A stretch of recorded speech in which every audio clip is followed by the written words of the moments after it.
जय हिंद फ्रेंड्स, इस 23rd of July Sunday today I'm going to here take the class of the Hindu editorial analysis, which is very beneficial if you are preparing for civil services examination. So let's get start over here. आपको बता दें, यहाँ पे सारी चीज़ें आपको एक जगह पे प्रोवाइड कर दी जाती हैं जो कि बहुत ही ज़्यादा आपको बेनिफिट पहुँचाएंगी. सो अगर आप किसी भी तरीके से सिविल सर्विसेज एग्ज़ाम्स की तैयारी कर रहे हैं तो यहाँ पे सारी चीज़ें आपको एक जगह पे प्रोवाइड कर दी जाती हैं, जैसे कि डेली करेंट अफेयर्स, एडिटोरियल और पीआईबी का न्यूज़ सारा मिला के आपको एक जगह पे प्रोवाइड कर दी जाती है. चलिए शुरू करते हैं. हर बार की तरह यूपीएससी के प्रीवियस ईयर क्वेश्चन से जो आपको स्क्रीन पे यहाँ पे दिख रहा होगा. तो यहाँ पे क्या बोल रहा है ये क्वेश्चंस? तो कह रहा है questions, which one of the following compile information on industrial dispute closures, retrenchment and lay off in factories employment workers. तो इसका कौन सा राइट आंसर है यहाँ पे आपको बताना है. पहले में दे रहा है क्या? सेंट्रल स्टैटिस्टिक्स ऑफिस, जो कि इसके बारे में बहुत सारा मैं पढ़ाया भी हूँ आपको. दूसरा जो दे रहा है department for promotion of industry and internal trade. तीसरा क्या दिया हुआ है? Labour bureau. और चौथा दिया हुआ है national technical man power information system. कौन सा सही है आप कमेंट सेक्शंस में इसको ज़रूर लिखें. इसकी सारी डिटेलिंग आपको नेक्स्ट डे दे दी जाएगी, तो आपको टेंशन नहीं लेना है. सारी की सारी एक्सप्लेनेशन आपको यहाँ पे मैं दे देता हूँ. नेक्स्ट जो यहाँ पे क्वेश्चंस निकल के आ रहा है, कह रहा है which one of the following has been constituted under the environment act, जो कि 1986 में आया था. इंपॉर्टेंट है, याद रखिएगा. तो पहला कह रहा है CWC और CGW बोर्ड और सेंट्रल ग्राउंड वाटर अथॉरिटी और नेशनल वाटर डेवलपमेंट एजेंसी. कौन सा सही है कमेंट सेक्शंस में जरूर लिखिएगा. पूरी डिटेलिंग आपको नेक्स्ट डे जरूर दी जाएगी. हर बार की तरह यहाँ पे ग्लोसरी मैं दिया हूँ जो कि इंपॉर्टेंट हो जाता है. ग्लोसरी को देखेंगे यहाँ पे क्या क्या वो ग्लोसरी है. अगर आप प्रतिदिन 5 ही ग्लोसरी यहाँ पे पढ़ रहे हैं या फिर मेमोराइज कर रहे हैं तो आपको बता दें बहुत ही ज़्यादा बेनिफिट पहुँचा सकती है. तो चलिए देखते हैं ये जो ग्लोसरी है वो क्या है और इसकी सारी डिटेलिंग को हम यहाँ पे देखेंगे. तो पहला जो निकल के आ रहा है वो क्या है? यहाँ पे ये बोल रहा है सेरेना. दूसरा क्या? सेरेन. सेरेन का क्या मतलब होता है? हिंदी. तो हिंदी इसका मतलब होता है शांत, यहाँ पे शांत भाव से रहना. इसका मीनिंग इंग्लिश में अगर सिनोनिम्स देखा जाए इसका, तो यहाँ पे काम, पीसफुल, अनट्रबल. और सिनोनिम देखा जाए तो ट्रैंक्यूल, प्लेसिड, पीसफुल, ये इसके सिनोनिम्स हो जाते हैं. एंटोनिम्स की बात करी जाए यहाँ पे तो टर्बुलेंट, एजिटेटेड और चोटिक, ये इसके एंटोनिम्स हो जाते हैं. सिनोनिम्स के क्या मतलब होता है हिंदी में? ये पर्यायवाची हैं और ये विलोमार्थी शब्द हैं. तो ये चीज़ें याद रखिएगा, दोनों इंपॉर्टेंट है. एफिमेरल का क्या हिंदी मीनिंग होता है? तो यहाँ पे क्षणिक होता है. कुछ ही क्षण के लिए जो चीज़ें होती हैं उसे एफिमेरल बोला जाता है. इसकी क्या मीनिंग है? तो lasting for a short period, और शॉर्ट पीरियड के बाद ये चीज़ें ख़त्म हो जाती हैं, इसीलिए एक क्षण की चीज़ें इनको बोला जाता है. याद रखिएगा. सिनोनिम्स क्या है? तो fleeting, short lived, temporary. Antonym क्या है? Permanent, enduring and lasting. Exuberant का क्या मतलब होता है? तो यहाँ पे उत्साहपूर्ण, ये तीसरा वर्ड मीनिंग मैं दिया हूँ. उत्साहपूर्ण से कोई कार्य करना. तो यहाँ पे सिनोनिम्स क्या है? लिवली, स्पिरिटेड और वाइब्रेंट. ये सारी इंपॉर्टेंट सिनोनिम्स यहाँ पे दिया गया है. एंटोनिम्स की अगर बात करें तो डल, सबड्यूडेड और लेथार्जिक यहाँ पे दिया गया है. परनीशियस एक वर्ड मीनिंग है, इसका क्या मतलब होता है? तो यहाँ पे बता दें, परनीशियस का मतलब होता है हानिकारक, जो कि ये चीज़ें किसी भी रूप से आपको हानिकारक अगर पहुँचा रही हैं इसका इस्तेमाल आप कर सकते हैं. कोई भी चीज़ें. परनीशियस बहुत ही इंपॉर्टेंट वर्ड मीनिंग है, इसको समझिएगा. सिनोनिम्स यहाँ पे क्या दिया हुआ है? तो मेलीवोलेंट, हार्मफुल, मलिग्नेंट. एंटोनिम्स क्या है? विपरीत जो शब्द हैं इसके वो क्या हैं? तो बेनिफिशियल, हार्मलेस और वेनिंग. प्रूडेंट पांचवा वर्ड मीनिंग दिया हूँ, जो बुद्धिमान, सतर्क. इसका क्या मतलब होता है सिनोनिम्स में? वाइज, जुडिशियस और सेंसिबल. एंटोनिम्स की बात करी जाए तो मूर्ख, फुलिश, रैकलेस और इम्प्रूडेंट. ये सारी डिटेलिंग आपको यहाँ पे दे दी गई है. आशा करते हैं कोई भी इशू होगी आप डिटेल यहाँ पे कमेंट सेक्शंस में अपना लिख सकते हैं. कोई भी इशू यहाँ पे चेक करी जाएगी और बताई जाएगी आपको. एक नई टेंशन्स यहाँ पे पुनः मिजोरम में राइज होती हुई नजर आ रही है. वो क्या? तो आपको बता दें बहुत सारे मितई यहाँ पे मजबूरन उनको मितई जो कम्युनिटी के लोग हैं उनको अब छोड़ करके जाना पड़ रहा है। तो ये इंसिडेंट को पूरी डिटेल में मैं कवर करूँगा, चिंता करने की कोई बात नहीं है। आपको बता दें इसका इवोल्यूशंस कैसे हुआ, यहाँ तक क्या क्या चीज़ें हुई और आज तक जो घटित चीज़ें हैं वो सारी डिटेलिंग आपको इस 4 से 5 मिनट में मैं कवर करने का प्रयास करूँगा। तो यहाँ पे क्या हो रहा है, तो सबसे पहले बता दें 2 कम्युनिटी हैं यहाँ पे। 2 कम्युनिटी कौन कौन है, तो एक है मितई ग्रुप, दूसरा क्या है कुकी ग्रुप। तो ये ट्राइबल हैं दोनों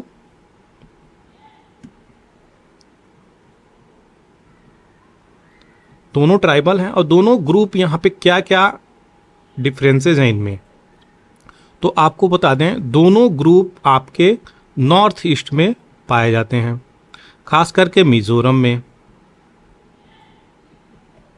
दोनों ग्रुप पाए जाते हैं। और मितई ग्रुप को 6th शेड्यूल में नहीं रखा गया है, लेकिन यहीं पे इसको रखा गया है 6th शेड्यूल में। तो ये चीज़ें याद रखिएगा, ये सारी डिफरेंसेज है जिसके कारण सुप्रीम कोर्ट कहाँ का, हाई कोर्ट ऑफ मिजोरम, दिमाग कहीं और चला जाता है। हाई कोर्ट ऑफ मिजोरम जो है यहाँ पे क्या बोल रहा है, एक समय था जब यहाँ पे बोला कि मितई ग्रुप को भी यहाँ पे उनको राइट्स मिलना चाहिए, 6th शेड्यूल में इनको प्लेस देने की बात बोली। यहीं पे कुकी समुदाय के लोगों को ये बात पसंद नहीं आती है और इनके अगेंस्ट में प्रोटेस्ट करने लगते हैं। तो जैसे ही प्रोटेस्ट करते हैं यहाँ पे दोनों में एथनिक वायलेंस शुरू हो जाता है। क्यों, अब देखिए यहाँ पे थोड़ा सा इंपॉर्टेंट चीज़ें हैं वो हम देखेंगे। वो क्या है आपको बता दें, यहाँ पे जो ग्रुप है कुकी ग्रुप, इनकी पर्टिकुलर एक आर्मी भी ग्रुप चलती है जो कि यहाँ पे क्या करती है, वो ग्रुप किसी भी तरीके से कोई इशू होती है तो वो सॉल्व करने की प्रयास करती है, यानी हर तरीके से यहाँ पे इंडल्ज होती हुई नज़र आती है।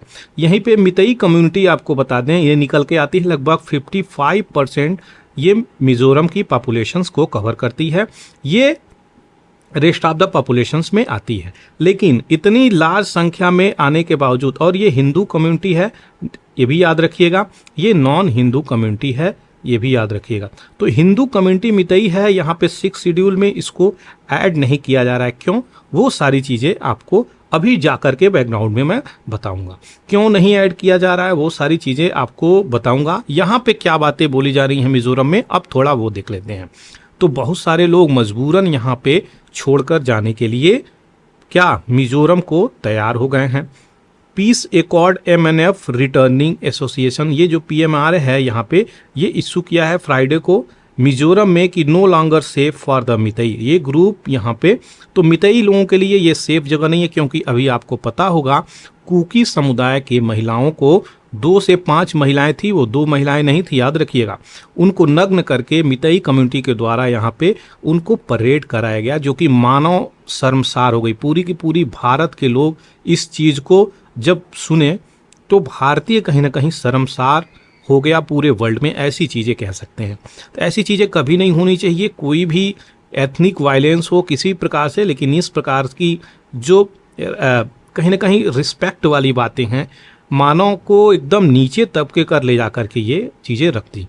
तो बहुत सारे लोग अपना फ्लाइट लेते हुए नज़र आए हैं आइजवाल से, जो कि मिज़ोरम की राजधानी है, खास करके मितई ग्रुप छोड़कर वहाँ से जाता हुआ नज़र आ रहा है। कुछ लोग बस पकड़ के निकल गए, कुछ लोग एरोप्लेन से निकल के जा रहे हैं। तो ये सारी चीज़ें निकल के आ रही हैं जो छोड़ के लोग जा रहे हैं। अब आपको बता दें कि आखिर क्या चीज़ें हैं जो कुकी और मितई में फिट नहीं बैठ रही हैं। तो यहाँ पे आपको बता दें इवोल्यूशंस आपको बता ही दिया, और यहाँ पे डिमांड की बातें करी जा रही है। तो यहाँ पे मगर मैं यहाँ पे लूँगा मितई ग्रुप को, यहाँ पे मैं लूँगा कुकी को। तो ये जो 2 ट्राइबल हैं, ये ट्राइबल क्या हैं, इनको तो भैया 6th शेड्यूल में डाला गया है, लेकिन ये क्या कर सकते हैं, ये all over Mizoram land purchasing की इनको राइट है। लैंड परचेजिंग राइट्स है। तो ये चीज़ें याद रखिएगा, लैंड परचेज कर सकते हैं इनके ऊपर। यहीं पे क्या है, मितई एक लिमिटेड पॉपुलेशन, इनकी 55% जनसंख्या होने के बाद भी ये कुकी वाले एरिया में लैंड नहीं खरीद सकते, नो लैंड परचेजिंग पावर। तो ये चीज़ें आ रही हैं, नो लैंड परचेजिंग पावर इनके पास है। दूसरी क्या इंपॉर्टेंट चीज़ें हैं, अगर 6 शेड्यूल में इनको डालती हैं तो ये भी बेनिफिट उठा सकते हैं किस चीज़ की, तो अपने जो कल्चरल है, जो अपनी लैंग्वेज है, अपने रिचुअल्स को, ट्रेडिशंस को ये क्या कर सकते हैं, प्रिजर्व कर सकते हैं। यहीं पे इनको ये राइट्स मिला हुआ है तो ये कर रहे हैं। दूसरा जो है, गवर्नमेंट का जो स्कीम्स है उसका बेनिफिट भी ले सकते हैं अगर इनको 6 शेड्यूल में ऐड किया तो। लेकिन यहीं पे चीज़ें नहीं हो पा रही हैं और कुकी कम्युनिटी यहाँ पे ये चीज़ें होने नहीं दे रहा है। क्यों? तो यहाँ पे कुकी कम्युनिटी, मितई कम्युनिटी में इसी को लेकर के विद्रोह है। कुकी को क्या फियर फैक्टर है, तो यहाँ पे फियर फैक्टर ये है कि अगर मितई कम्युनिटी आती है तो जॉब को लेकर के इनके बच्चों को खतरा हो रहा है, हो सकता है लैंड को लेकर के खतरा हो सकता है। यहाँ पे यही सारी चीज़ें। और यहाँ पे मितई कम्युनिटी का क्या डिमांड है, तो मितई कम्युनिटी कह रहा है जिस प्रकार से इनको हक मिला है, हमें भी जॉब में रिबेट मिलना चाहिए, छूट मिलना चाहिए, हमें भी हर प्रकार की गवर्नमेंट की स्कीम का लाभ मिलना चाहिए, लोन्स भी इजीली यहाँ पे प्रोवाइड कर दी जाती हैं, एजुकेशनल बेनिफिट प्रोवाइड कर देंगे यहाँ पे अगर इनको 6th शेड्यूल में ऐड किया जाता है तो। अदरवाइज ये सारी सुविधाओं से वंचित रह जाएंगे।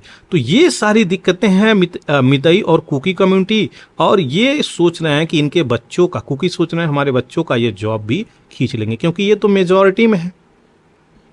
तो मेजॉरिटी में है तो कहीं ना कहीं ये इशू निकल के आ सकता है। तो ये थी सारी डिटेलिंग जो अभी आपको बताया। अब जो नग्न परेड करके कुकी कम्युनिटी के महिलाओं को यहाँ पे घुमाया गया है मितई कम्युनिटी के द्वारा, ऐसा बीरेन सिंह जो वहाँ के सीएम हैं वो क्या बोले हैं, तो ऐसा 1, 2, 5 केसेस नहीं है, यहाँ पे 100+ केसेस ऐसे हैं जो इस प्रकार के चीज़ें को यहाँ पे दर्शाता है। तो आपको बता दें, हर प्रकार से जो चीज़ें चल रही हैं वो वहाँ पे ब्रूटली यहाँ पे महिलाओं को लेकर के ब्रूटल एक्टिविटी किया जा रहा है, जिसके कारण दोनों कम्युनिटी के बीच में यहाँ पे वायलेंसेस होते हुए नज़र आ रहे हैं।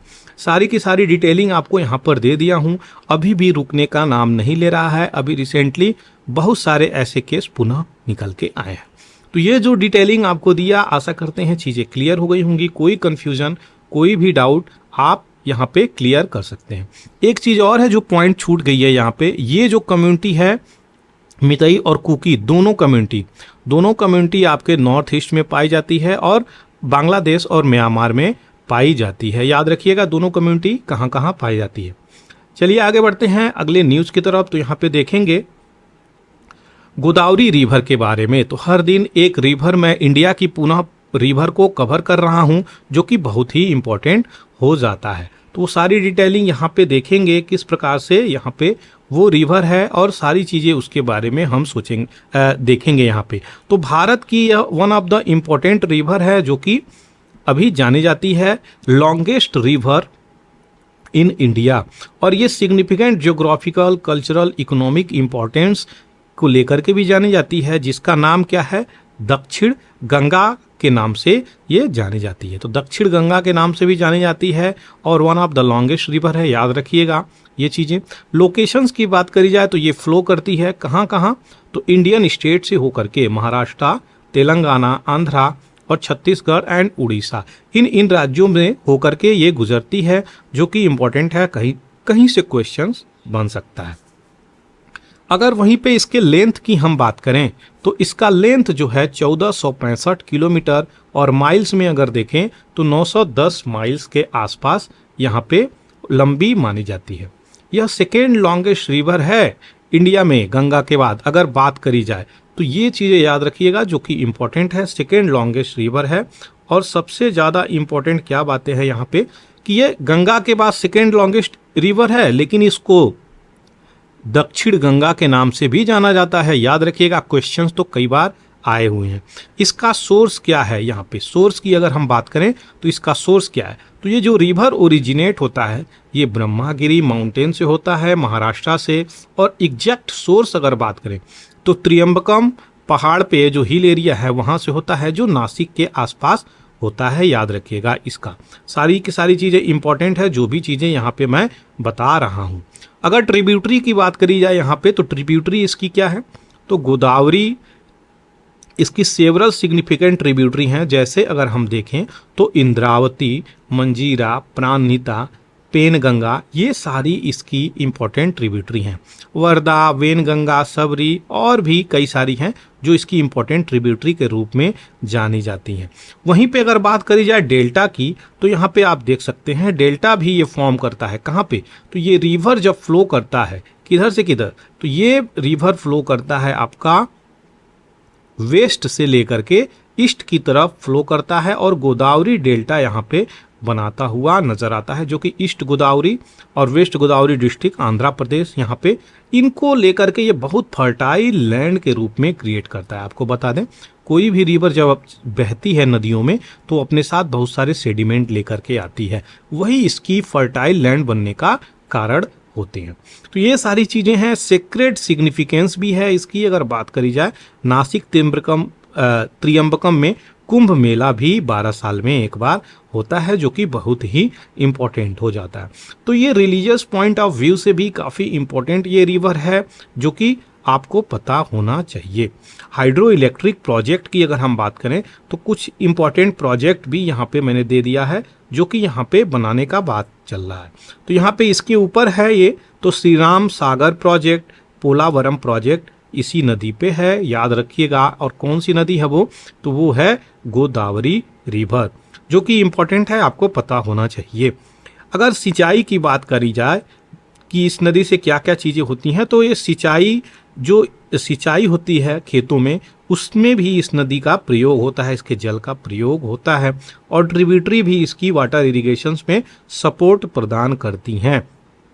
तो ये रिवर, आशा करते हैं जो डिटेलिंग आपको यहाँ पर दिया वो सारी चीज़ें यहाँ पे कवर हो गई होंगी। कोई क्वेश्चंस, कोई डाउट आप आसानी से हमें लिख सकते हैं, कमेंट सेक्शंस ओपन है, और जो कोई भी चीज़ें हैं उसकी सारी चीज़ें आपको बताई जाएंगी।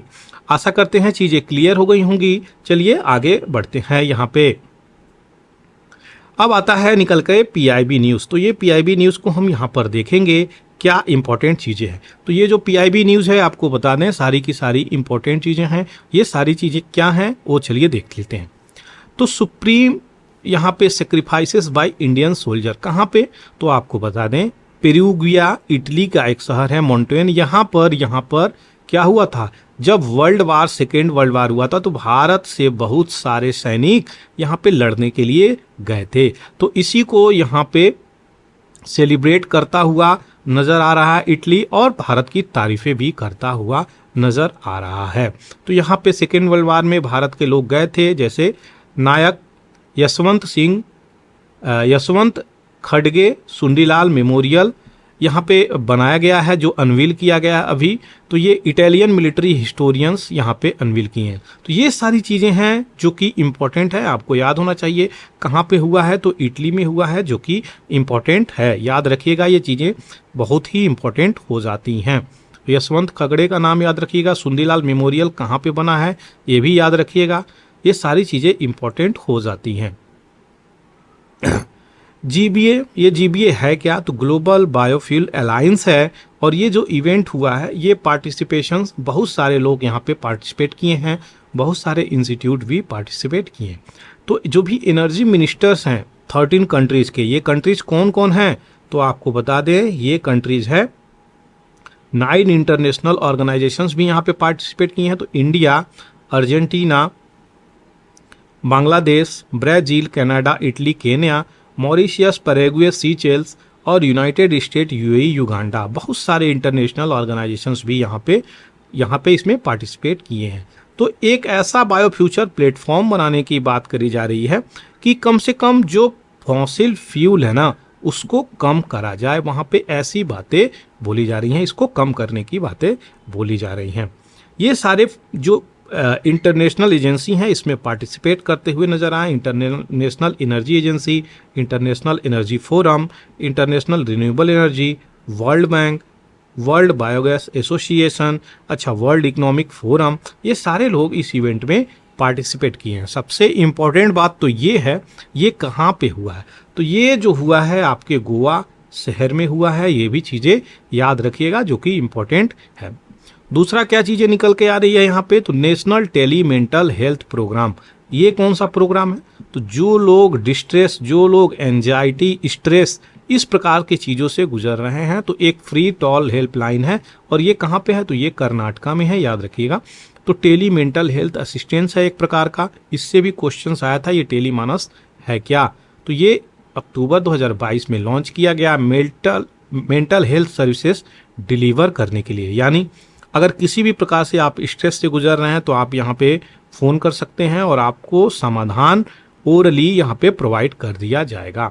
अभी रिसेंटली यहाँ पे लाख्स ऑफ द पीपुल, लगभग 2 लाख के प्लस के ऊपर यहाँ पे कॉल आए हैं, जो कि माइलस्टोन बताई जा रही है। तो यानी इससे मालूम चलता है कि कितने लोग स्ट्रेस से गुजर रहे हैं जो इसका समाधान खोज रहे हैं।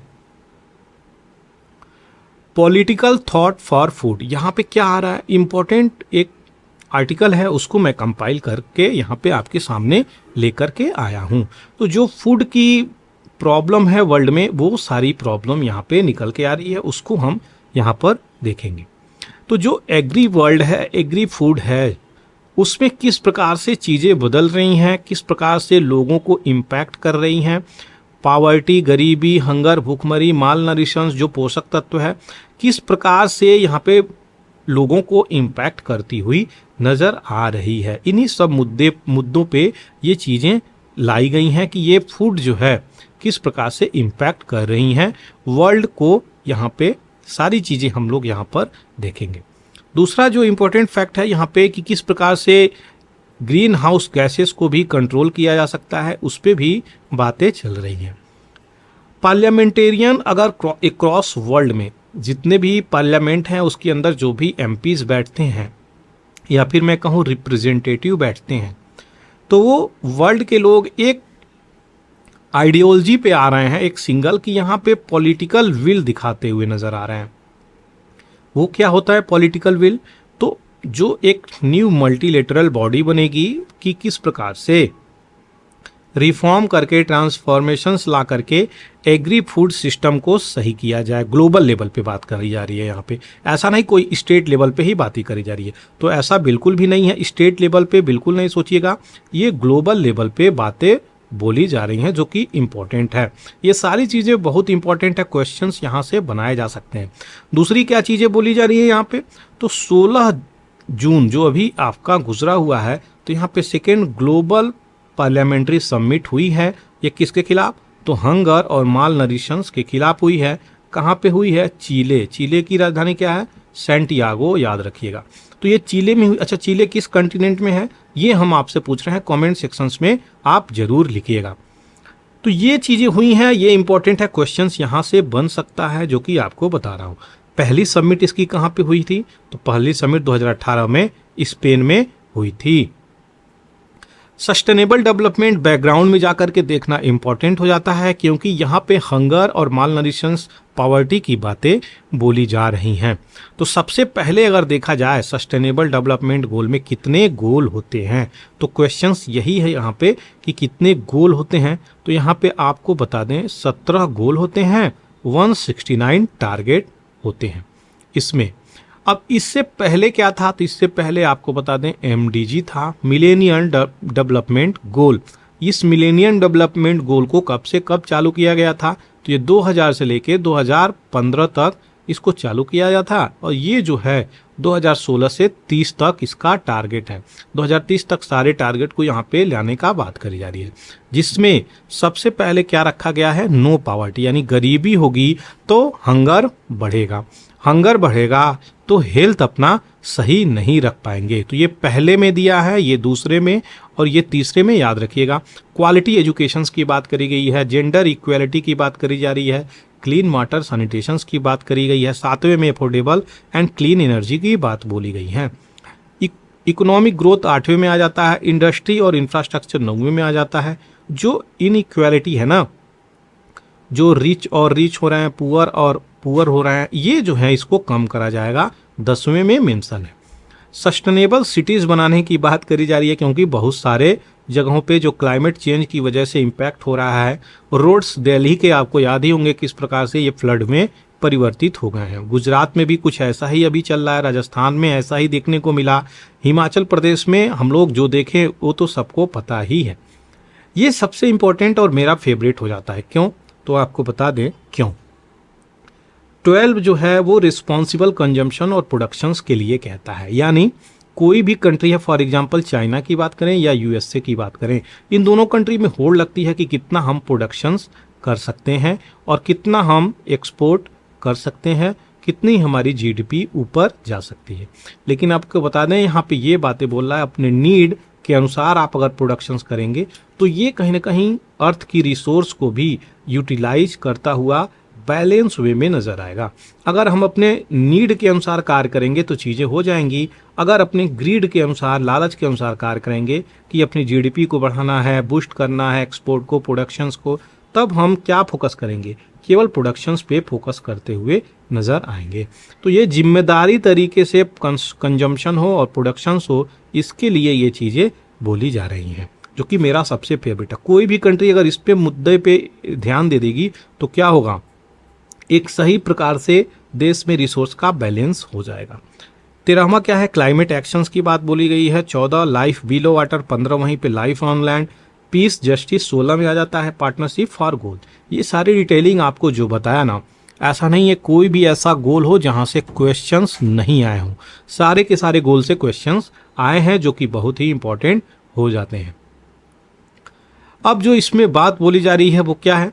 तो यहाँ पे कहा जा रहा है चीले, जो कि अभी रिसेंटली आपको यहाँ पे मीटिंग हुई है चीले में, इसमें क्या बातें बोली जा रही हैं? तो बहुत क्रूशियल पॉलिटिकल वेटेज की बातें बोली गई हैं इसमें कि सबको एक साथ मिल करके यहाँ पे आने की ज़रूरत है। तो इसमें रिफॉर्म लाने की ज़रूरत है, transformation, agri food system.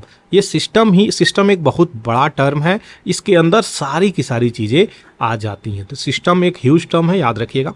Agri food, इसमें बातें बोली जा रही हैं किस प्रकार से चीज़ें चलेंगी और जो कमिटमेंट है यहाँ पे कि किस प्रकार से पॉलिटिकल सपोर्ट और पॉलिसी को कंसर्न में रख के यहाँ पे जो भी नीति बनाएंगे उसमें रिफॉर्म करेंगे, सुधार करेंगे और एग्री फूड सिस्टम को सही प्रकार से लेकर के चलेंगे। नियम बनाने की बात बोली जा रही है, तभी जाकर के यहाँ पे इक्विटी ऑफ फूड डिस्ट्रीब्यूशन, जो फूड होगा सबको मिल सके, कोई हंगर भूखमरी से मरे नहीं, तब जाकर के चीज़ें होंगी। बजटरी सपोर्ट यानी फिनेंशियल सपोर्ट की भी बातें बोली जा रही हैं जो कि आवश्यकता है। यहाँ पे family farming, responsible investment, agriculture, gender equality, women's empowerment, school feeding programme, food labelling, food loss, waste, इन सब पहलुओं पे बातें बोली जा रही हैं जो कि इम्पोर्टेंट है। आपको बता दें ये सारी की सारी चीज़ें इतनी इम्पोर्टेंट है जो एसडीजी में ही सारी मेंशन है। तो इस प्रकार से अगर चीज़ें चलेंगी फूड को लेकर के, तब जाकर के वर्ल्ड में हंगर खत्म होगा। यानी इन लेवल पे फैमिली फार्मिंग, रिस्पॉन्सिबल इन्वेस्टमेंट हो, एग्रीकल्चर सिस्टम हो, फूड लॉस नहीं हो, वेस्ट नहीं हो, इन प्रकार पे चीज़ों पे फोकस करेंगे, तब जाकर के हम कहीं ना कहीं एक इनिशिएटिव अच्छा ले पाएंगे और सही प्रकार से पॉलिटिकल विल दिखा करके हम जो अभी फेस कर रहे हैं पॉवर्टी, हंगर, माल नरिशंस, ये हम कम कर सकते हैं। नहीं तो ये चीज़ें बढ़ती हुई जाएंगी। ये जो गोल है जीरो पॉवर्टी, हंगर, माल नरिशंस को कम करने के लिए, तो यहाँ पे अभी जो लेटेस्ट संधि हुई है, पैक्ट हुई है, जो मीटिंग हुई है, इसमें इन्हीं सब मुद्दों पे बातें चली गई हैं कि इसको 2030 तक किस प्रकार से हम अचीव कर सकते हैं, जो कि एसडीजी का टारगेट भी है। तो याद रखिएगा इसका टारगेट भी 2030 तक है। कुछ इंपॉर्टेंट न्यूज और फैक्ट्स देंगे। तो मितई पीपुल यहाँ पे जो मिजोरम में रह रहे थे, ये एग्जिट करना शुरू किए हैं नॉर्थ ईस्टर्न स्टेट में, और यह आपको अभी बताया कि किस प्रकार से वो ग्रुप, जो मितई ग्रुप है, यहाँ पे अब शिफ्ट होना शुरू कर दी, क्योंकि जो मितई ग्रुप कुकी ग्रुप को यहाँ पे परेड कराई थी, इसीलिए वुमेन को, इसलिए यहाँ पे और भी ज़्यादा वायलेंस इरप्ट आउट हो गई है। दूसरा इंपॉर्टेंट न्यूज़ क्या निकल के आ रहा है? लुडविगा पेरुविनिया, ये इंपॉर्टेंट है। ये क्या है, क्यों, इसके बारे में मैं बता रहा हूँ। तो ये एक वीड प्लांट है जो तमिलनाडु में उग रहा है। तो ये कहाँ से आया? सेंट्रल साउथ अमेरिका का ये एक्वेटिक वीड है जो कि उगता हुआ नज़र आ रहा है। कौन से? स्वैम्प, दलदली एरिया में, जिसके कारण हाथियों के खाने के लिए घासें कम हो गई हैं, हाथियों के खाने के लिए वहाँ पे इम्पोर्टेंट फ्लोरा कम होते हुए नज़र आ रहे हैं। तो भारत में इन्वेसिव स्पेसीज के रूप में इसको देखा गया है। अच्छा, ये इन्वेसिव स्पेसीज क्या होते हैं? तो ऐसे कोई भी फ्लोरा या फौना जो मान लीजिए दूसरे कंट्री से आके भारत में आ रहे हैं या फिर दूसरे कंट्री से दूसरे कंट्री में आ रहे हैं और यहाँ के पेड़ पौधों पे अपना को हटाकर अपना वर्चस्व कायम कर रहे हैं और उनके जो एरिया हैं सीमित हो जा रहे हैं। तो यहाँ पे इसी को इन्वेसिव स्पेसीज बोलेंगे जो इनके एरिया को कैप्चर कर लेगा। या आशा करते हैं ये चीज़ें क्लियर हो गई होंगी। 18 साल का बच्ची के साथ यहाँ पे अगर बात करी जाए तो ओल्ड गैंग रेप्ट हो गया है और जो आर्म्ड मैन था यानी अपने साथ वो व्यक्ति वो ग्रुप जो है गन लिए हुए था। मणिपुर की बात है। पुलिस यहाँ पे केस रजिस्टर करती हुई नजर आई। तो पुनः देखिए मणिपुर में क्या हाल हो रहा है। 2020 में 8 critically endangered oriental white backed captive breed vulture. तो ये जो गिद्ध हैं वल्चर की बात करी जा रही है, जो सफ़ेद गर्दन वाले होते हैं उनकी बात करी जा रही है। तो यहाँ पे इनको जो कैप्चर किया गया था यानी मानव के द्वारा इनको बंधक बना लिया गया था जो गिद्ध थे, तो इनको रिलीज किया गया है उनके हैबिटेट में, उनके वातावरण में। जटायु कंजर्वेशन ब्रीडिंग सेंटर कहाँ पे है? तो ये पिंजौर हरियाणा में है। पूछा हुआ है क्वेश्चन, याद रखिएगा। दूसरी जो इंपॉर्टेंट निकल के आ रही है G20 की लेबर मिनिस्ट्री यहाँ पे इंदौर में शुरू हुई। यहाँ पे अब जो है G20 की एनर्जी ट्रांजिशन मिनिस्टेरियल ये गोवा में हुई है। तो इंपॉर्टेंट चीज़ें याद रखिएगा। और रसिया का क्या स्टैंड है यहाँ पे तो बात करी जा रही है। 2 पैरा यहाँ पे इंसिडेंट निकल के आई है यानी एक पैरा में कोई और रूल्स बनाई गई थी, दूसरे पैरा में कोई और रूल्स बनाई गई थी। तो यहाँ पे दूसरे पैराग्राफ को ये डील करता हुआ नजर आ रहा है और इसको स्वीकार कर लिया है कि हाँ ये चीज़ें मैं एक्सेप्ट करता हूँ। किस चीज़ को लेके? तो यूक्रेन और रसिया में जो वार चल रहा है उसको लेकर के बातें चली रही हैं। यहाँ पे सारी चीज़ें आपको बता दिया। आगे बढ़ते हैं। यहाँ पे आर्टिफिशियल इंटेलिजेंस प्रोज और कॉन्स यहाँ पे निकला हुआ है कि जो आर्टिफिशियल इंटेलिजेंस है उसका क्या फ़ायदा है और क्या नुकसान है, वो सारी चीज़ें हम देखेंगे। 28 जुलाई 2022 में अगर बात करी जा रही है तो गूगल की जो डीप माइंड है ना, ये डीप माइंड क्या सर्विसेज हैं? तो ये अंदर से भी अंदर की जो कुरेद की न्यूज़ निकाली जाती है वही डीप माइंड है। यानी बहुत हद तक इस वाली इंफॉर्मेशंस को कोई एसेस नहीं कर सकता है। जो भी चीज़ें इंटरनेट पे हैं हम लोगों की, वो हम ऊपर ऊपर चीज़ें एसेस कर सकते हैं लेकिन अंदर की चीज़ें एसेस नहीं कर सकते। तो यहाँ पे डीप माइंड रिलीज किया है 200 मिलियन प्रोटीन्स यहाँ पे उनके स्ट्रक्चर को रिलीज करता हुआ नज़र आ रहा है, जो कि इम्पोर्टेंट है। आर्टिफिशियल इंटेलिजेंस की बात करें तो इसकी मदद से भी बहुत सारे प्रॉब्लम्स को सॉल्व करते हुए हम नज़र आएंगे। तो ये पहली बार हुआ है इस प्रकार की चीज़। याद रखिएगा डीप माइंड किसका है? गूगल का, जो कि इम्पोर्टेंट हो जाता है। वहीं पे अगर बात करें प्रोटीन की, तो प्रोटीन जो है कंपोज्ड है क्या? बहुत सारे अमीनो एसिड का इसमें चयन होता है। इस इंपॉर्टेंट क्वेश्चंस भी है। Protein group of amino acid, amino acid में क्या क्या होते हैं कमेंट सेक्शंस में आप जरूर बताएं। इनका 3D स्ट्रक्चर डिटरमाइन किया गया है और इस किस प्रकार से फंक्शन करते हैं ये भी चीज़ें बताई गई हैं। स्ट्रक्चर की अगर बात करें तो डिटर्मिनेशंस यहाँ पे किया गया है लेबोरियस में। यहाँ पे लेबोरेटरीज की बात करी जा रही है, किस प्रकार से इसका इस्तेमाल लेबोरेटरीज में किया गया है। अगर हम बात करें सही प्रकार से ये, तो किस प्रकार से पेप्टाइड बॉन्ड्स बना करके और किस प्रकार से हमको ये इम्पैक्ट करता हुआ नज़र आता है। कौन? ये ही मिलियन ऑफ स्ट्रक्चर जो प्रोटीन की हम बात कर रहे हैं उन्हीं की हम बात कर रहे हैं। डीप माइंड अल्फा फोल्ड यहाँ पे क्या है? तो जो इम्पोर्टेंट अभी चीज़ें रिलीज किया है 2020 में वो क्या? तो एक्यूरेट प्रिडिक्ट किया है स्ट्रक्चर ऑफ 100 प्रोटीन। 2020 में 100 प्रोटीन का प्रिडिक्ट किया था, अभी जो है ये 200 मिलियन प्रोटीन स्ट्रक्चर को यहाँ पे देता हुआ नज़र आ रहा है। तो डीप माइंड यहाँ पे डिसाइड किया है कि इसको रिसर्च फील्ड में भी लाया जाएगा और इसका इस्तेमाल किया जाएगा। सोर्स कोड स्ट्रक्चर जो अननोन है प्रोटीन जिसका हम इस्तेमाल करके चीज़ें जान सकते हैं, वो अब चीज़ें आ चुकी हैं। यहाँ पे जो नेग्लेक्टेड डिजीज इनिशिएटिव थे उसको भी हम बहुत हद तक कम कर सकते हैं। चगास डिजीज, लिस्मेनियासिस डिजीज, इन सब डिजीज़ को भी हम कम कर सकते हैं, जो कि इम्पोर्टेंट है। कैसे? आर्टिफिशियल इंटेलिजेंस के माध्यम से अगर ये 200 मिलियन प्रोटीन जो यहाँ पे दिखा रहा है, इनकी बात करें तो इनके स्ट्रक्चर को हम समझेंगे, डीएनए प्रोफाइलिंग को समझेंगे, कोडिंग को समझेंगे और इनके बॉन्ड को समझ करके हम उन बीमारी को भी ठीक करते हुए नज़र आ सकते हैं।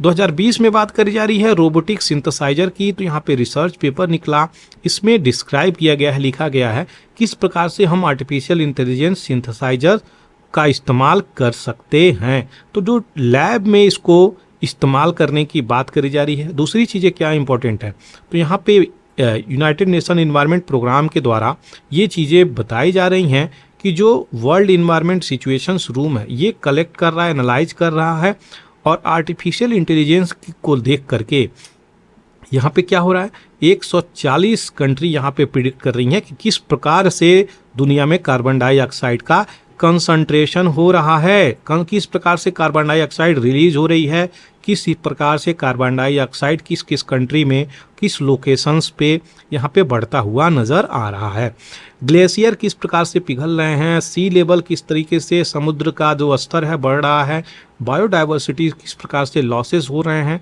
ये सारी चीज़ों पे यहाँ पे फोकस किया जा रहा है। यहाँ पे किसके माध्यम से, तो यहाँ पे आर्टिफिशियल इंटेलिजेंस के माध्यम से, यानी बहुत सारे इसके फायदे भी हैं जो आपको अभी मैं गिनाया। एक प्रकार से अगर प्लानेट की या फिर अर्थ की बात करी जाए तो हम बैठे बैठे सारी चीज़ों को, आंकड़े को यहाँ पे देख सकते हैं, क्योंकि ये बहुत बड़ी आंकड़ा है और इन्वायरमेंटल इम्पैक्ट यानी हेल्थ से रिलेटेड सारी चीज़ें हम आराम से बैठ करके देख सकते हैं। क्यों? क्योंकि जो हम लोग आर्टिफिशियल इंटेलिजेंस का इस्तेमाल कर रहे हैं वो कहीं ना कहीं हमको बेनिफिट देता हुआ नज़र आ रहा है। दूसरी तरफ अगर लार्ज लैंग्वेज मॉड्यूल की बात करें तो ये क्या है, चैट जीपीटी क्या है, एक लार्ज लैंग्वेज ही मॉड्यूल है। आपको 1 सेकंड में किसी भाषा का आप कोई भी ट्रांसलेशंस कराना चाहते हैं यहाँ पे तुरंत चैट जीपीटी के माध्यम से कर देंगे। किसी के बारे में प्रिसाइज इन्फॉर्मेशंस लेना हो तुरंत आप यहाँ पे वो चीज़ें प्रॉम्प्ट करेंगे, तुरंत प्रॉम्प्ट आपको इन्फॉर्मेशंस दे देगा। तो यहाँ पे जो लिख कर हम इससे पूछते हैं उसी को प्रॉम्प्ट बोला जाता है। कई सारे लोगों को ये भी नहीं मालूम होगा तो आपको बता दें, यही सारी चीज़ें हैं। दूसरा, इस प्रकार की जो चीज़ें आ रही हैं वो म्यूजिक फील्ड में, आर्ट के फील्ड में, इंफॉर्मेशंस के फील्ड में यहाँ पे रिवोल्यूशंस लाती हुई पुनः नज़र आ रही हैं। मैथमेटिकल फार्मूले यहाँ पे भी ये इस प्रकार की जो चीज़ें हैं बहुत प्रकार से रिजॉल्व करती हुई नज़र आ रही हैं। जो भी कॉम्प्लेक्सिटी थी, केमिकल इक्वेशंस, हर प्रकार की चीज़ों को यहाँ पे हम आंसर ले सकते हैं चैट जीपीटी के माध्यम से। तो ये सारी चीज़ें हैं जो आपको अभी बताई जा रही हैं। अगर बात करी जाए क्रिएटिविटी की, तो ये जो है एक्सक्लूसिव ह्यूमंस हैं यहाँ पे, उनको प्रॉपरली तो रिप्लेस नहीं कर पाएगा, लेकिन बहुत हद तक यहाँ पे चीज़ें सही करने की बातें चल रही हैं। यहाँ पे साइंटिस्ट हमें सचेत भी कर रहे हैं। आखिर क्यों? तो साइंटिस्टों का यही मानना है कि जो हम लोग चीज़ें ला रहे हैं वो बहुत सावधानी से लाने की ज़रूरत है। जो भी चैट जीपीटी में टूल्स लग रहे हैं और लिटरेचर को असिस्ट कर रहे हैं, यानी लोगों के जो लिटरेचर यहाँ पे डाले जाएंगे, उनकी इन्फॉर्मेशन डाली जाएगी, तो अगर उसको इन्फॉर्मेशंस ये लीक कर देगा तो यहाँ पे क्या होगा, उनके लिटरेचर की चोरी हो जाएगी। तो इसको भी देख करके चलना होगा किस प्रकार से हम इस डीप एनालिसिस को सही प्रकार से रख सकते हैं। कंपाइल करने की ज़रूरत है एक विशेष प्रकार का इन्फॉर्मेशंस जो आपको बता दे, ये इन्फॉर्मेशंस प्रेजेंट करेगा आर्टिफिशियल इंटेलिजेंस को किस प्रकार से इसका उपयोग करना है। और जो नए नए पेपर फैक्ट्रीज हैं, न्यूज़पेपर फैक्ट्री हैं, इनका इस्तेमाल भी आराम से कर सकती हैं, जो कि आने वाले समय में बहुत ही ज़्यादा हेल्पफुल हो सकता है। कोई भी डाटा आपको लिखना हो तुरंत वहाँ से आप चैट जीपीटी के माध्यम से निकाल सकते हैं और उसको आप कर सकते हैं। आर्टिफिशियल इंटेलिजेंस की तो बढ़ोतरी हो रही है, लेकिन ये क्या करेगा, वेल्थ और ब्रीडिंग इनइक्वालिटी, वेल्थ लोगों का बढ़ाएगा और इनइक्वालिटी भी बढ़ाता हुआ नजर आएगा। वो कैसे, तो चलिए उसको भी यहाँ पर समझ ही लेते हैं। सबसे पहले बता दें, अगर जो चैट जीपीटी यहाँ पे यूज कर रहा है, तो चैट जीपीटी जो यूज कर रहा है उसको, उसके बारे में उसे इन्फॉर्मेशंस होगी, लेकिन यहीं पे जो लोअर क्लास होगी, लोअर क्लास को इसके बारे में अगर इन्फॉर्मेशन नहीं होगी तो वो यूजेज ही नहीं कर पाएंगे। तो यानी वो पिछड़ते चले जाएंगे, ये ऊपर चढ़ते चले जाएंगे। तो ये जो गैप होगी वो बढ़ती हुई नजर आएगी। तो नॉलेज की गैप से इकोनॉमिक गैप होगी, फिनेंशियल गैप होगी, सोशल गैप होगी, ये बढ़ती हुई नजर आएगी। तो ये क्या बोला जा रहा है, ये जो इनइक्वालिटी है समाज में उसको बढ़ाता हुआ भी नजर आएगा, प्रोलिफरेट करेगा। AI डिवाइड जो करेगा वो क्या करेगा, डिजिटल डिवाइड तो है ही, AI डिवाइड भी हो जाएगा, तो आर्टिफिशियल इंटेलिजेंस में भी डिवाइड हो जाएगा। यहाँ पे यही सारी चीज़ें बताई जा रही हैं जो कि इंपॉर्टेंट है। वो क्या कि जो एक ग्रुप तक का है इस्तेमाल कर रहा है, दूसरा ग्रुप तब का इसके बारे में नाम भी नहीं सुना है, या फिर उसके पास रिसोर्सेज ही नहीं है, या फिर स्किल ही नहीं है। बहुत सारी चीज़ें हैं जो वो इस सब चीज़ें से नहीं है। तो डिजिटल डिवाइस तो अभी तक चीज़ें थी, अब आर्टिफिशियल इंटेलिजेंस भी डिवाइड आ जाएंगी। अच्छा, ये डिजिटल डिवाइड क्या होता है थोड़ा वो हम समझ लेंगे। तो डिजिटल डिवाइड ये होता है जैसे कि डिजिटली कोई भी कार्य हम लोग करते हैं, जैसे कि हम इंटरनेट के माध्यम से कोई भी सोशल मीडिया को ऑपरेट कर सकते हैं, कोई भी यूट्यूब के वीडियोस को यहाँ पे सर्फ आउट कर सकते हैं, इन सब चीज़ों को इस्तेमाल कर रहे हैं। तो ये डिजिटली हम लोग प्लेटफॉर्म पे कर रहे हैं। जो आपको पढ़ा रहा हूँ मैं वो भी डिजिटली पढ़ा रहा हूँ, यहाँ पे सारी की सारी क्लासेस डिजिटली यहाँ पे ली जा रही हैं। तो इन प्रकार से ये डिजिटल हो गई। लेकिन यहाँ पे एक तबका ऐसा है जिसको ये सारी चीज़ें नहीं है, वहाँ इंटरनेट की सुविधा नहीं है, उनके पास मोबाइल फ़ोन नहीं है, कंप्यूटर नहीं है। तो यहाँ पे क्या हो रहा है, डिजिटल डिवाइड ही हो रहा है यहाँ पे। इसी प्रकार से आर्टिफिशियल इंटेलिजेंस की भी डिवाइड शुरू हो जाएगी। सारी चीज़ें यहाँ पे यही बताई जा रही हैं। तो गवर्नमेंट को सारे लेवल पे एसेस करना चाहिए, देखना चाहिए किस प्रकार से सोसाइटी को ये इम्पैक्ट करेगा और किस प्रकार से एडवाइजरी ग्रुप यहाँ पे जो आ रहा है क्या हमें इम्प्लीमेंट करने की ज़रूरत है, किस प्रकार से गवर्नेंस लाने की ज़रूरत है, नीति किस प्रकार से बनाने की ज़रूरत है, और जो हमारे संस्था हैं, जो हमारे उद्योग हैं और समाज हैं, किस प्रकार से गाइडलाइंस लेकर के इसको चल सकते हैं। ये सारी चीज़ें यहाँ पर बताई गई हैं जो आपको यहाँ पे मैं बता दिया। आशा करते हैं चीज़ें क्लियर हो गई होंगी। चलिए आगे बढ़ते हैं नए एडिटोरियल की तरफ। सॉरी, एडिटोरियल तो आ जाता ही नहीं है, संडे है, आर्टिकल की तरफ जो कि इम्पोर्टेंट है। तो how to get zero hunger, zero hunger हम कैसे प्राप्त कर सकते हैं, उसी पे यहाँ पे बातें बोली जा रही हैं। तो ये इंपॉर्टेंट चीज़ें हैं, हंगर को लेकर के यहाँ पे बातें चल रही हैं। तो एक रिपोर्ट आया है, वो रिपोर्ट क्या है, तो ग्लोबल रिपोर्ट है ये फूड क्राइसिस को लेकर के। Global report on food crisis 2023 में ये रिलीज हुआ है और ये क्या अपना आंकड़ा दिया है, तो 693 मिलियन और 783 मिलियन पीपुल वर्ल्ड में जो हैं हंगर यानी भूखमरी से 2022 में गुजर रहे हैं। अब आप सोच सकते हैं ये कितनी बड़ी आंकड़े हैं जो आपको मैं बता रहा हूँ। इन आंकड़ों को अगर डिटेल में देखें तो percentage of the people in the world we will consider, और ये इम्पैक्ट इस तरीके से करेगा ये कोई सोचा भी नहीं था, लेकिन 2022 में इतनी तरीके से संख्या बढ़ती हुई नज़र आ रही है। तो ये जो संख्या है ये बहुत डरावनी वाली संख्या है। इम्पॉर्टेंट बातें तो यही हैं यहाँ पे कि इस प्रकार से अगर चीज़ें होंगी तो कैसे हम लोग अपने लोगों को ग्लोबली हेल्दी रख पाएंगे अगर फूड की क्राइसिस ही चलती रही तो। दूसरी तरफ क्या बातें बोली जा रही हैं यहाँ पे, तो जो पैंडेमिक आया था, पैंडेमिक में भी रिकॉर्ड ग्रोथ हुई है फूड इनसिक्योरिटी की यहाँ पे, और जो डाटा शो कर रहे हैं कि ये अभी बात करी जाए पैंडेमिक के पहले तो चीज़ें थी ही, लेकिन पैंडेमिक के बाद और भी तीव्र गति से हायर होती हुई जा रही। तो ये जो रिपोर्ट अभी बन के आया है GRFC, जिसे global report on food crisis बोली जा रही है, ये आंकड़ों को देख करके सारी की सारी दुनिया हिल रही है। यानी किस प्रकार से पैंडेमिक ने सबको तोड़ के रख दिया, क्या कारण है कि ये इम्पैक्ट करता हुआ नज़र आ रहा है। तो यहाँ पे अगर देखा जाए तो हमको यहाँ पे क्या मिलेगा, सबसे पहले यहाँ पे बातें यही निकल के आ रही हैं कि इकोनॉमिक क्राइसिस यहाँ पे आ रहा है, वार जो चल रहा है यूक्रेन रसिया में वो भी इम्पैक्ट कर रहा है। ये कैसे, थोड़ा ये भी देख लिया जाए। तो यूक्रेन जो है और रसिया जो है वीट जो है अफ्रीकन कंट्री में एक्सपोर्ट करती हैं। सबसे ज़्यादा ये कंट्री यूक्रेन कंट्री, रसिया कंट्री वीट एक्सपोर्ट करती हैं अफ्रीकन कंट्री में। अब वहाँ पे गेहूं ही नहीं पहुँचेगा तो वहाँ पे भूखमरी तो होगी ना, हंगर तो होंगे ना। तो हंगर की वजह से कई सारे लोगों की डेथ भी होगी, बहुत सारी बीमारी से भी लोग गुजरते हुए नजर आएंगे। तो यहाँ पे ब्लैक सी में जो ब्लैक सी होते हुए जो बोली गई थी कि बातें ग्रेन जाएंगी, अनाजें जाएंगी, लेकिन वो अभी रसिया यहाँ पे काटता हुआ भी नज़र आ रहा है। दूसरी चीज़ें जो दाम है ना फूड की, वो प्राइस हाइक होती हुई नज़र आ रही है। एग्रीकल्चर इनपुट की भी दाम बढ़ती हुई नज़र आ रही है। एग्रीकल्चर इनपुट क्या होती है, तो मान लीजिए अगर हमें सरसों खेत में लगाना है तो सरसों का हम सीड लाएंगे। सरसों के लिए हम जो भी पानी की रिक्वायरमेंट होती है वाटर की वो करेंगे, जो भी हमें पेस्टिसाइड डालना हो, वीडीसाइड डालना हो, इंसेक्टिसाइड डालना हो, वो हम करेंगे। तो ये सारे इनपुट हो गए, यानी एग्रीकल्चर को हम लोग जो इस्तेमाल कर रहे हैं, क्रॉप का जो इस्तेमाल कर रहे हैं, उसको सही प्रकार से करने में हमें जो खर्चे हो रहे हैं वो इनपुट के तरीके से गिने जाते हैं। तो यही चीज़ें यहाँ पे बताई गई हैं ग्लोबल नेटवर्क फूड क्राइसिस में किस प्रकार से चीज़ें चल रही हैं। फूड सिक्योरिटी यहाँ पे डिफाइन करी गई है क्या?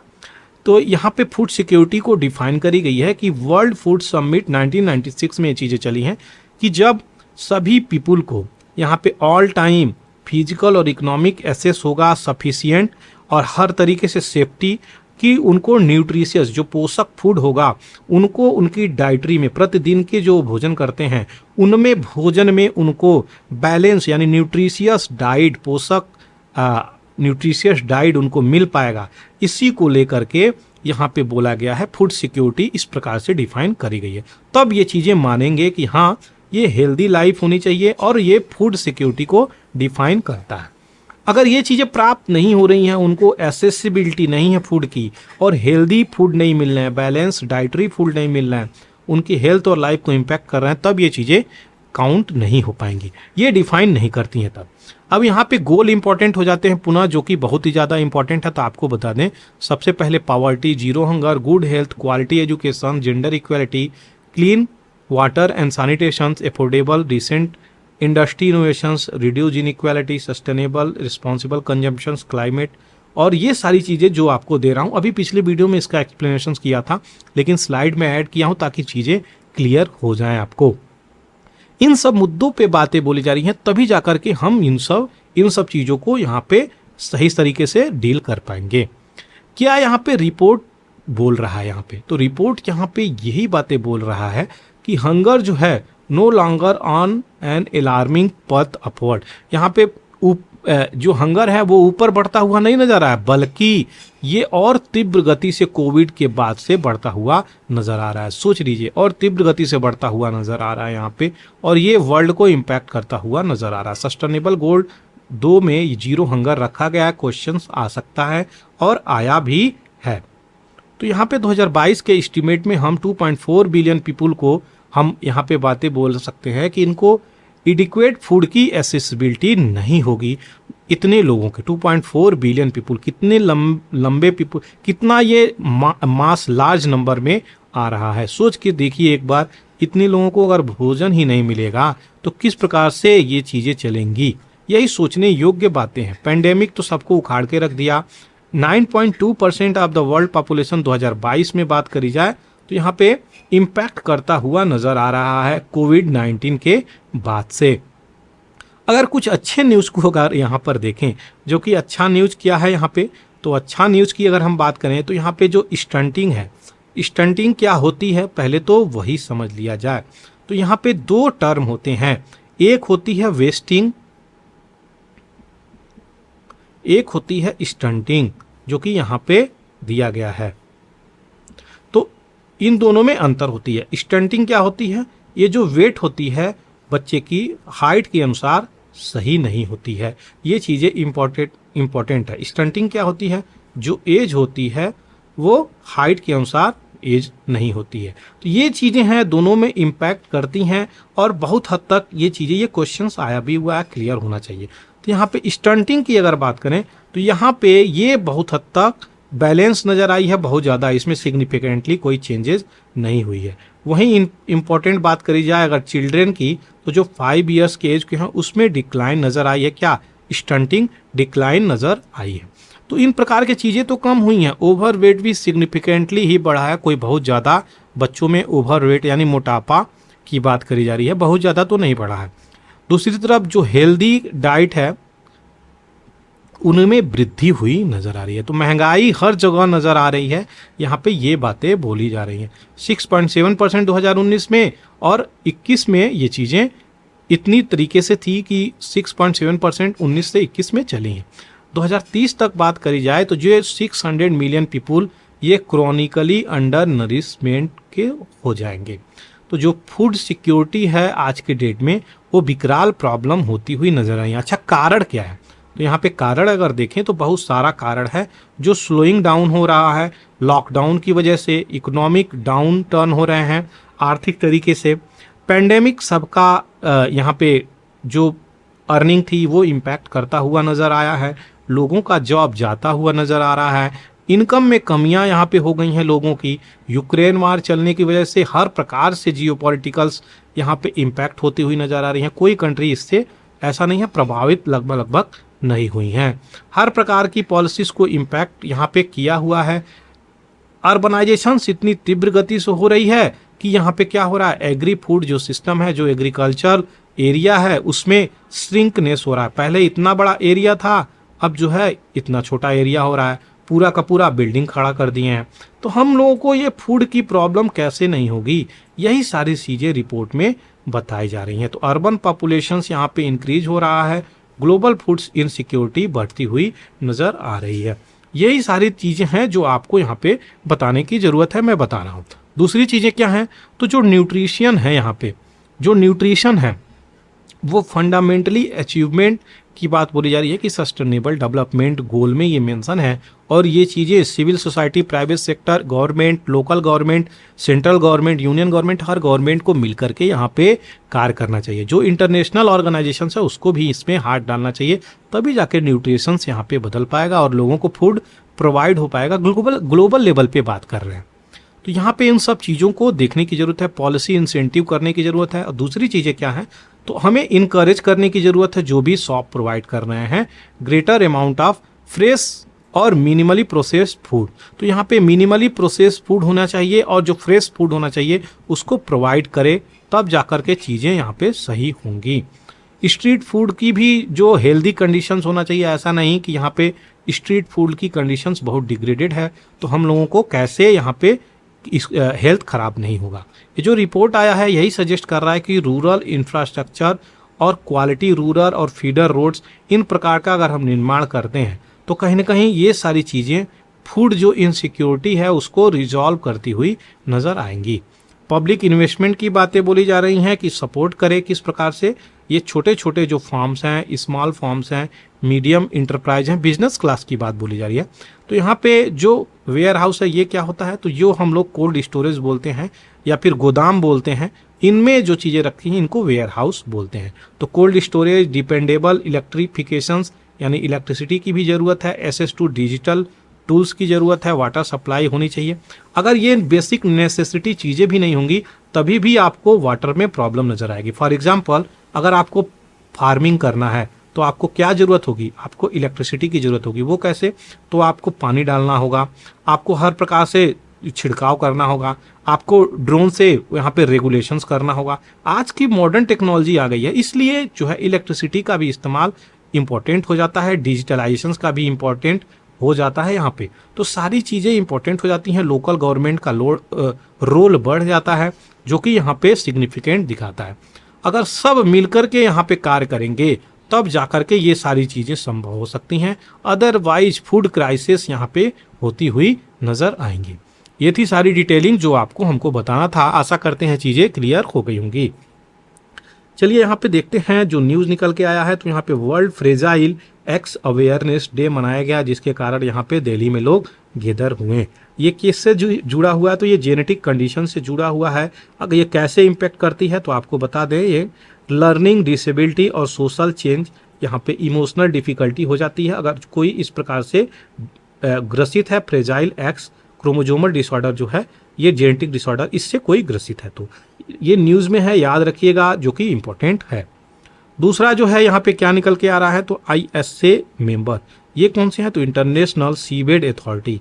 ये कौन सी अथॉरिटी है, तो ये सीबेड अथॉरिटी जो है वो क्या है, तो जो सी समुद्र होती है ना, सी होती है जो, उसके नीचे जा कर के हम जो माइनिंग करते हैं और यहाँ से मिनरल जो हम ऊपर लेके आते हैं, जो इम्पॉर्टेंट मिनरल हैं, उसी को यहाँ पे बोला जा रहा है कि सीबेड माइनिंग 2025 तक इसको डीप सी माइनिंग पे रूल बनाया जाए और इस पे स्ट्रांगली एक्शन लिया जाए। यहाँ पे एक मेंबर है इंटरनेशनल सीबेड अथॉरिटी का, यहाँ पे कह रहा है क्या, डीप सी माइनिंग को रोकिए, यहाँ पे ये सबके लिए खतरा है। और क्यों नहीं खतरा होगा, क्यों नहीं खतरा होगा? आपको बता दें, अगर ये 3 से 6 किलोमीटर नीचे जाकर के वहाँ के समुद्र के तलहटी पे जाकर के मिनरल, कोबाल्ट, ये सारी चीज़ें अगर लेकर के आ रहे हैं तो ये क्या करेंगे?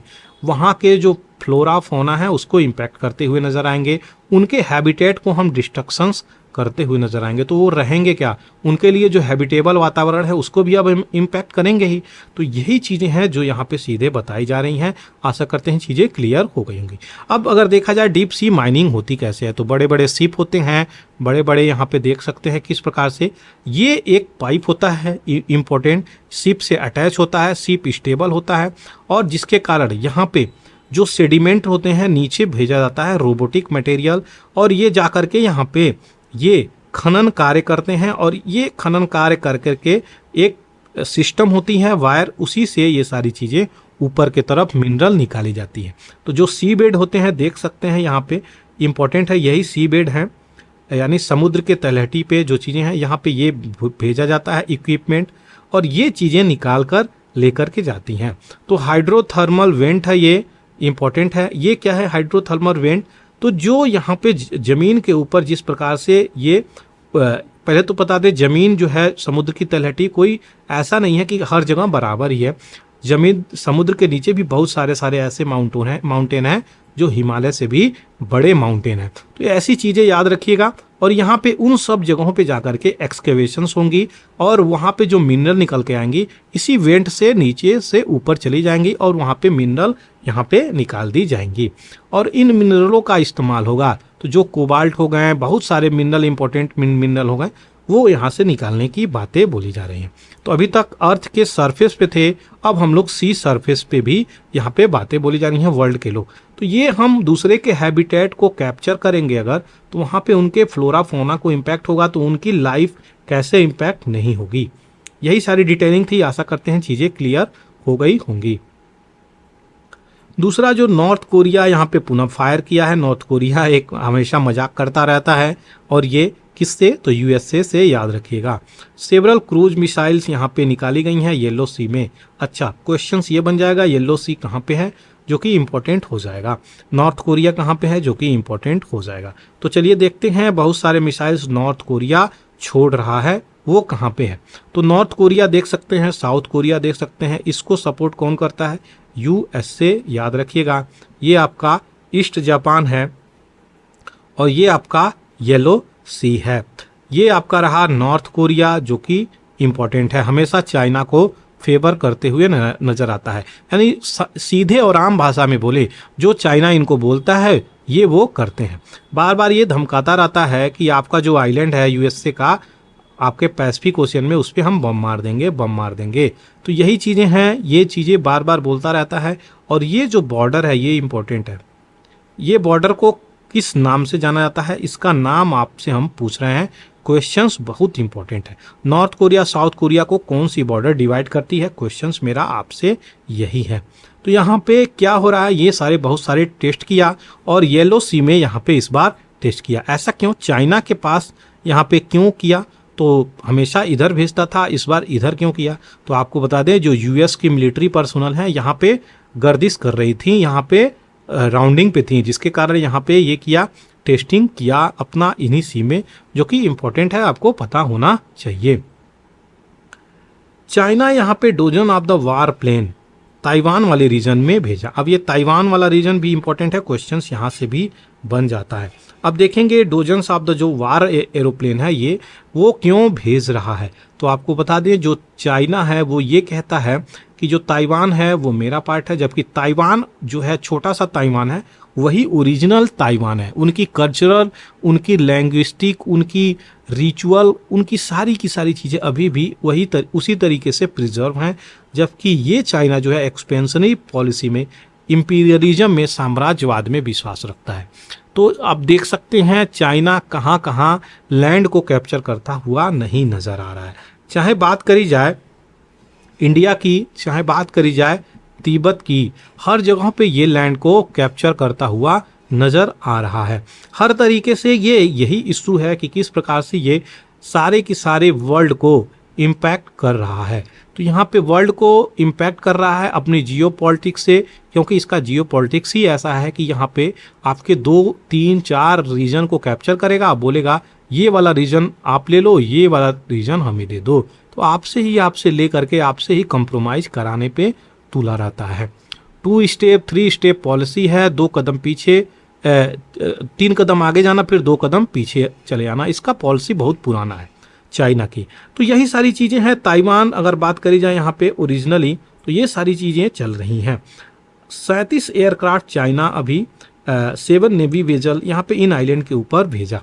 यहाँ पे अगर देखा जाए ताइवान को, तो हमें क्या दिखता है, आप देख सकते हैं ताइवान ये रहा, और यहाँ पे हमेशा गर्दिश मारती हुई नज़र आती है, इसकी प्लेन नेवी यहाँ पे आती हुई नज़र आ रही है। तो यही ताइवान है जो ओरिजिनल चाइना के रूप में जानी जाती है।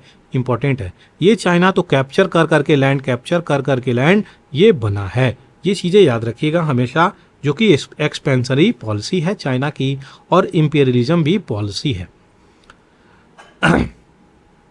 आगे बढ़ते हैं। मोस्ट इंपॉर्टेंट थोड़ा सा न्यूज़ आया है स्पोर्ट्स की कैटेगरी में, तो वो भी देख लेंगे। तो ओडीआई वनडे इंटरनेशनल मैच हुआ है कि वुमेन के लेकर के, यहाँ पे बांग्लादेश और इंडिया, तो ये सीरीज ही टाई कर दी गई है यहाँ पे। और इंडिया के जो कैप्टन हैं, इंडिया की कैप्टन वुमेन टीम में कौन है, क्वेश्चंस आपसे मेरा ये रहा। तो यहाँ पे क्या बोली हैं उनकी कैप्टन बोल रही हैं जो यहाँ पे अंपायरिंग हुई है ना, वो अंपायरिंग कहीं ना कहीं ये पैथेटिक हुई है। एक प्रकार से पैथेटिक का मतलब होता है क्या, खराब। तो खराब एम्पायरिंग हुई है यहाँ पे, जिसके कारण यहाँ पे कितने विकेट, यहाँ पे लास्ट की बात बोली जा रही है, तो यहाँ पे लूज हो गए। तो 4 विकेट थे, भारत को 16 रन बनाने थे, लेकिन यहाँ पे ये चीज़ें ये हार गए। तो 10 रन की ज़रूरत थी 19 डिलीवरी में, और 16 बाल बचे थे, याद रखिएगा। तो बहुत इम्पोर्टेंट मैच था, लेकिन यहाँ पे टाई होते हुए नज़र आया, जो कि यहाँ पे दोषारोपण कर रही हैं किस पे, तो जो यहाँ पे अंपायर लोग हैं ये अपना रोल सही से प्ले नहीं किए। चलिए आगे बढ़ते हैं। यहाँ पे देख सकते हैं ग्लोबल वार्मिंग जो है कितना और किस तरीके से इम्पैक्ट कर रही है वर्ल्ड को। तो ये वर्ल्ड को इम्पैक्ट कर रही है ग्लोबल वार्मिंग, इसलिए ग्लोबली यहाँ पे सबको एक साथ आने की ज़रूरत है। सबसे इम्पोर्टेंट बात, ये किसी भी कंट्री में सीमित नहीं है, ये ग्लोबली बात करी जा रही है। यानी एक ग्लोब को अगर बात करें जिस पे हम लोग पृथ्वी पे रह रहे हैं, सबको इम्पैक्ट करती हुई नज़र आ रही है। ये देखिए, ये व्यक्ति जो है एक बच्चे को आग से बचाता हुआ लेकर के जा रहा है। ये इटली की तस्वीरें हैं, यूरोप की तस्वीरें हैं। ये आपके नॉर्थ अमेरिका कनाडा की तस्वीरें हैं, जो एरोप्लेन से यहाँ पे आग को बुझाने के लिए यहाँ पे क्या छोड़ा जा रहा है, तो यहाँ पे फायर रिटार्डेंट मटेरियल छोड़ा जा रहा है, जो कि कनाडा में ये चीज़ें हो रही हैं। दूसरी तरफ क्या बातें बोली जा रही हैं, तो जो यंग क्रीक है यहाँ पे, कहाँ पे, ब्रिटिश कोलंबिया में। तो ब्रिटिश कोलंबिया में याद रखिएगा यंग क्रीक है। ये यंग क्रीक क्या है, तो यंग क्रीक ये है आपके ब्रिटिश कोलंबिया में। कनाडियन वाइल्ड फायर यहाँ पे भी हुई हैं, देखिए किस प्रकार से धुआं इरप्ट आउट हो रहा है। और तीसरा जो इम्पोर्टेंट है, स्पेन में देखिए किस प्रकार से गर्मी से यहाँ पे राहत के लिए व्यक्ति ऐसे ही सोया है। तो जो यूरोप है ना, कभी यूरोप में बहुत सोचा जाता था कि बहुत वहाँ पे वेदर कोल्ड होता है या फिर वेदर बहुत नॉर्मल होता है। अब ऐसी कोई चीज़ें लगभग रही नहीं। क्यों? क्योंकि क्लाइमेट इम्पैक्ट हो रहा है। अच्छा, ये हो क्यों रहा है अगर हम बात करें, तो आपको ये चीज़ें बता दें, जो डिफॉरेस्टेशन हो रहा है, पेड़ की कटावट हो रही है, डिफॉरेस्टेशन वो इतनी तीव्र गति से हो रही है, जिसके कारण यहाँ पे प्लांट जो है एब्जॉर्ब ही नहीं कर पा रहे हैं कार्बन। प्लांट जो है अंडरग्राउंड में रिचार्ज ही नहीं कर पा रहे हैं वाटर को। प्लांट जो है पॉल्यूशंस को कम ही नहीं कर पा रहे हैं। तो क्या हो रहा है वातावरण में, इन्वायरमेंट की अगर बात करें, इन्वायरमेंट की, तो इन्वायरमेंट में क्या हो रहा है, इन्वायरमेंट में जो ग्लोबल वार्मिंग है वो निकल रहे हैं। इंडस्ट्री का रोल है, जो पॉल्यूशंस यहाँ पे क्रिएट कर रहे हैं, जो रिलीज कर रहे हैं कार्बन वातावरण में, वो भी हैं। एसी चल रही है, उससे भी पॉल्यूशंस हो रहे हैं। व्हीकल चल रही है, उससे भी पॉल्यूशंस हो रही हैं। फॉसिल फ्यूल्स का इस्तेमाल हो रहा है, उससे भी पॉल्यूशंस हो रही हैं। इन प्रकार के पॉल्यूशंस को कैसे रोका जाए और किस प्रकार से इन सब चीज़ों को हम रेगुलेट कर रहे हैं, तो हमें शिफ्ट होने की ज़रूरत है रिन्यूएबल एनर्जी पे। और हम जो है रिन्यूएबल एनर्जी पे अगर शिफ्ट नहीं होंगे तो इसी प्रकार से ग्लोबल वार्मिंग बढ़ेगी।